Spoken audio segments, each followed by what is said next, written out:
सल प्रश्न करि आसन दीन्हे, पूजी प्रेम परिपूरन कीन्हे।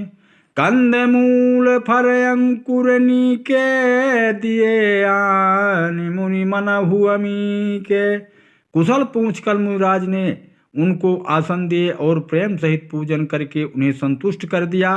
फिर मानो अमृत के ही वन में वो ऐसे अच्छे अच्छे कंदमूल फल और अंकुर ला कर दिए हों। सिय लखन जन सहित सुहाए, अति रुचि राम मूल फल खाए। भय विगत सम राम सुखारे, भरद्वाज मृदु बचन उचारे। सीता जी, लक्ष्मण जी और सेवक गुह सहित श्री रामचंद्र जी ने उन सुंदर मूल फलों को बड़ी रुचि के साथ खाया।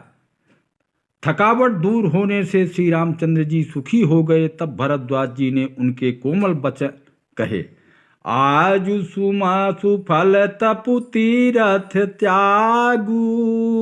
आजु सुफल जप जोग विरागु।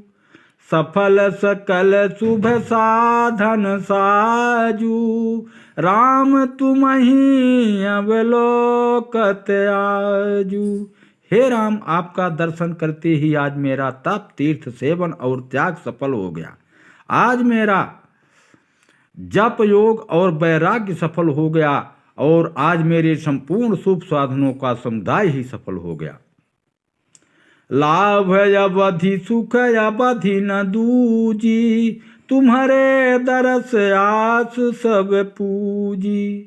अब करी कृपा देहु बरएहु, निज पद सर सिज सहज सनेहु।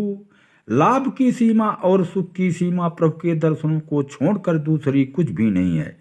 आपके दर्शनों से मेरी सब आशाएं पूर्ण हो गई। अब कृपा करके यह वरदान दीजिए कि आपके चरण कमलों में मेरा स्वाभाविक प्रेम बना रहे।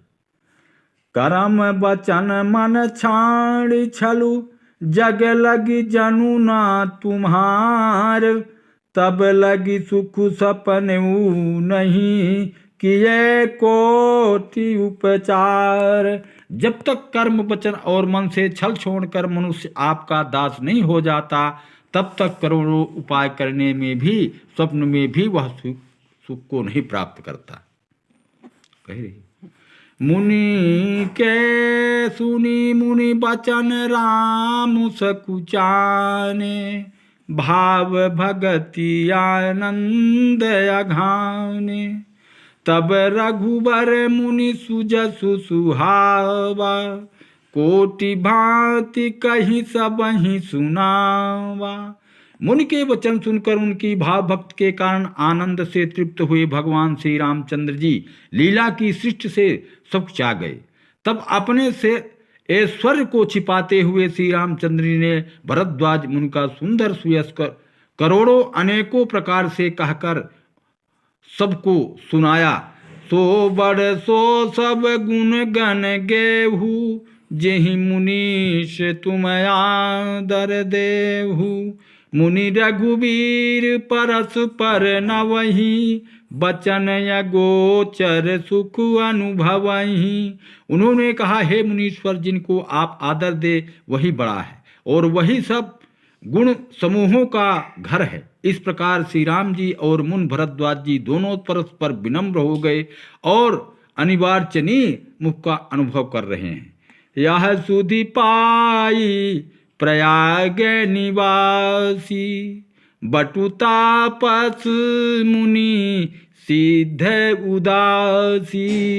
भरद्वाज आश्रम तब आए, देखन दासरथ सुवन सुहाए। यह श्री राम लक्ष्मण सीता जी के अनेक ही खबर पाकर प्रयाग निवासी ब्रह्मचारी तपस्वी मुनि सिद्ध और उदासी सब श्री दशरथ जी के सुंदर पुत्रों को देखने के लिए भरद्वाज जी के आश्रम पर आए। राम प्रणाम मन राम प्रणाम, कीन्ह सब काहू। मुदित भये लहि लोयन लाहू।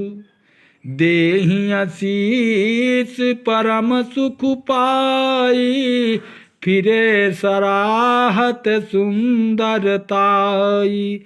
श्री रामचंद्र जी ने सभी को प्रणाम किया, नेत्रों का लाभ पाकर सब आनंदित हो गए और परम सुख पाकर आशीर्वाद देने लगे। श्री रामचंद्र जी सौंदर्य की सराहना करते हुए लौट गए। राम कीन विश्राम निशि प्रात प्रयाग नहाय, चले सहित सिय लखन जन मुदित मुनि सिरनाय। श्री राम जी ने रात को वहीं विश्राम किया और प्रातःकाल प्रयागराज स्नान करके और प्रसन्नता के साथ मुनियों के सिर नवाकर सीता जी, लक्ष्मण जी और सेवक गुह के साथ वे आगे चले।